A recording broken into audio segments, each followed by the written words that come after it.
Luca De Meo qui doit donc arriver chez Kering d'ici 2 mois, mais avant ça, il faut qu'il fasse son pot de départ chez Renault. Ça aura lieu d'ici 15 jours. Oui, un Renault qui est très en forme sur le front commercial. Le nouveau leader du marché en France, le groupe a doublé Stellantis sur les ventes de voitures neuves au premier semestre.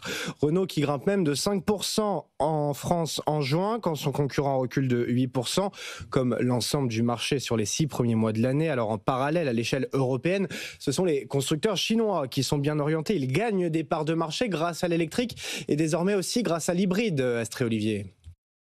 Du jamais vu sur le marché automobile européen. Les constructeurs chinois ont dépassé les 5% de part de marché en mai, une trajectoire qui devrait atteindre 10% d'ici 5 ans. Bruxelles a bien tenté de ralentir l'expansion chinoise, mais sans succès, affirme Alexandre Marian, spécialiste du secteur. Les droits de douane qui ont été imposés sur les véhicules chinois sont sur les véhicules électriques à batterie. Ce qui veut dire que les véhicules hybrides ne sont pas concernés par cela. Les constructeurs chinois, ils essaient de proposer une offre variée. En moins d'1 an, la part de marché des marques chinoise a progressé de 11 points pour les hybrides rechargeables et de 6 pour celles qui ne se rechargent pas.